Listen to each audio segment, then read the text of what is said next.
You guys, we've got to talk about Matt Rife because he has just purchased basically the Conjuring house and everyone is scared for his life. Everyone feels like something bad is about to happen to him based on how this house is. It's this whole haunted situation and people feel like he is just some comedian buying this on a whim because he thinks it's funny. But there's a lot to this story. We're going to break down why the internet is so scared for him, why they're upset that he bought this, and how his fans are defending it. Matt Rife has been in some drama before, as we've talked about. Back in 2023, he started seeing Brooke Schofield, but quickly it turned into a completely different situation. She eventually revealed on Cancelled that Matt had allegedly been dating other women at the time, the same time that he was dating her. Dozens of women, so many that she even brought them on stage at a Cancelled show, and it was this whole big viral moment. Brooke says that she was added to a group chat with these multiple women who all revealed that they had been seeing him at the same exact time as her, and he was telling them all the same things. He looked really bad in this situation. After she confronted him about it, he ended up blocking her, and she was very public about this whole thing on the Cancelled podcast. Fans, of course, quickly turned on him. Like I said, it turned into this big scandal. People were labeling him the poster child for being a major red flag, but that wasn't the only controversy that Matt faced that year. Later on, in November in 2023, he released his Netflix comedy special titled Natural Selection, and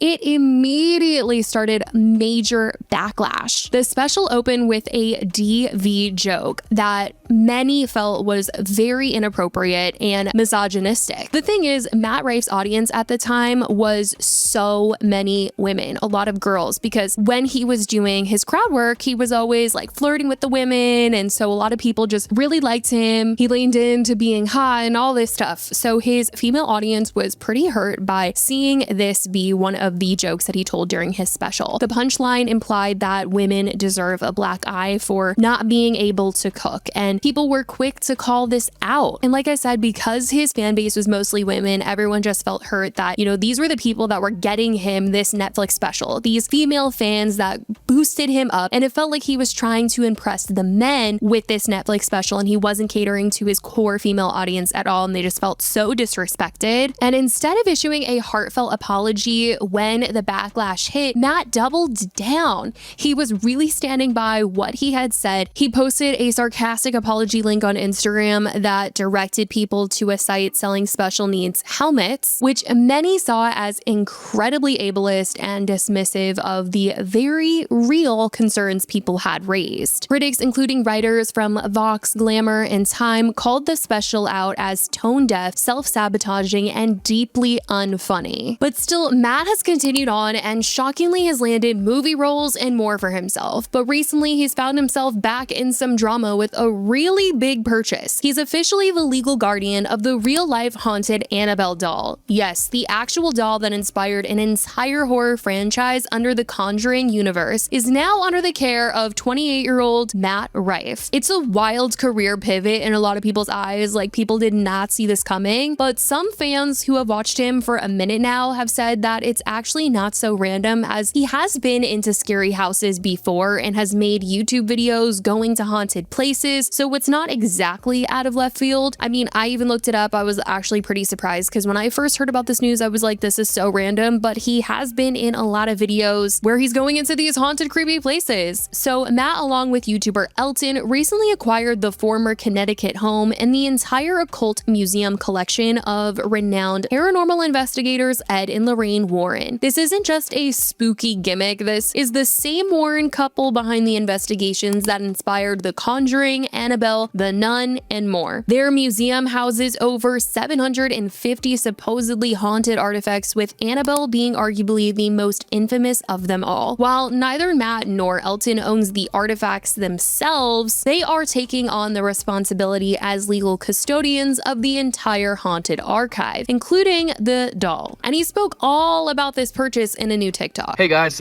super random but incredible announcement. I have just bought the Ed and Lorraine Warren's home and occult museum with my very good friend Elton Castay. If you guys have ever seen any of the Conjuring films, the Annabelle films, or even Amityville Horror, this is the home that inspired all of those stories. This might be the most important and prominent piece of paranormal history in the world. Ed and Lorraine Warren are who took demonology and ghost hunting and paranormal investigation and made it mainstream. Now, I know a lot of you guys don't know what any of this means whatsoever, but if you follow ghost stuff, this is about as big as it gets. So what does this all mean? It means that Elton Castay and myself are the owners of the physical Ed and Lorraine Warren's Home and Occult Museum. We are the legal guardians and caretakers of all 750 haunted artifacts and items in the Warren Museum, including the Annabelle doll. I must go on record and say we do not legally own the items, but we are the legal guardians and caretakers of the items for at least the next 5 years. And what this means for you guys is you are going to soon be able to book a night or a weekend and stay at the Warrens' house and investigate the house and the history of the house, as well as the museum and all the artifacts inside of it.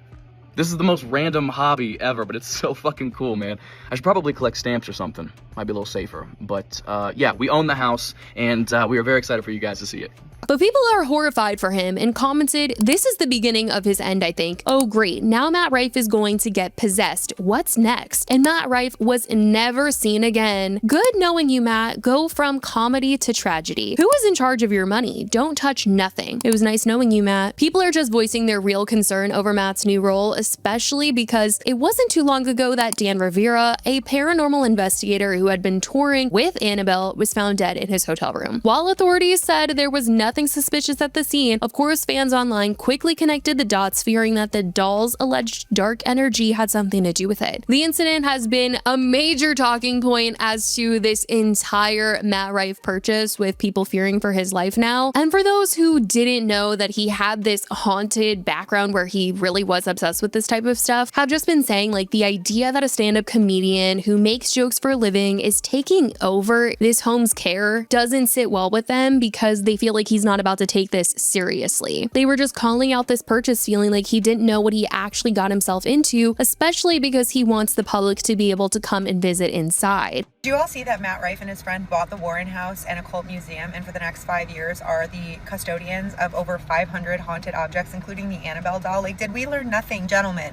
The plan is apparently to turn it into a place where you can do like overnight stays and ghost hunts of your own. So it's like ghost tourism meets like Airbnb, I guess. I get the fascination with the Warrens, like they are basically folklore of their own at this point, but like let's not forget that these objects are tied to like real suffering and demonic activity, and a lot of pieces in there were probably never meant to be handled in the first place, let alone commercialized. I get that he's a fan and that he's excited about it, and I'm not insulting him on a personal level. I just think that like spiritual boundaries matter, and that while turning it into a paranormal hotel or tourist destination might seem exciting, but like I just feel inherently like it's a bad idea. I don't know. I really think that there is a line between preservation and exploitation, and I think this is crossing that line.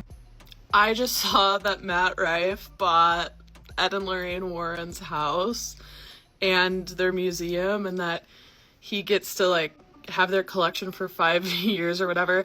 I hate this. I hate this so bad. I do not like Matt Rife. I do not respect him. As a semi-retired stand-up comedian and a paranormal enthusiast, like, this is horrible. I do not like Matt Rife. He gives me ick vibes. I don't like him. I can't nail what it is. Part of it is his bad stand-up comedy and how big he got from doing crowd work. But also I'm just like, oh, him, no. Annabelle is gonna hate him though. Annabelle is gonna hate Matt Rife. I'm sorry. I think her and I are very similar. That we're, you know. So good luck to him, but oh, I can't believe he bought it. Like, this is so sad for me personally. I don't like it. Even Snooki has chimed in on the conversation, posting this TikTok saying POV finding out Matt Rife purchased the Warrens home for Airbnb. And DJ Pauly D said, wild. Ultimately, whether or not you believe in the supernatural, there is a very real cultural and psychological weight tied to the Annabelle legend. The fact that Matt is now the face of her caretaking is definitely unsettling to many, especially considering the loss of someone directly connected to the doll. It's one of those moments where people are honestly nervously watching every move Matt is making right now and really worried about him. But I don't know, since he's been so in the haunted world, like maybe it won't be all that bad, but I don't know. I wouldn't be going into that house. I'm like way too much of a scaredy cat to be doing any of this stuff. But if this is what he wants to do with his money, I don't know. This is not a community I want to be messing with because they are worried for him, which would be making me very scared and worried for myself. But I want to know what you guys think about this whole situation, Matt's big purchase. Let me know all your thoughts in the comments. I love you guys so much, and I will talk to you in the next video. Bye, guys.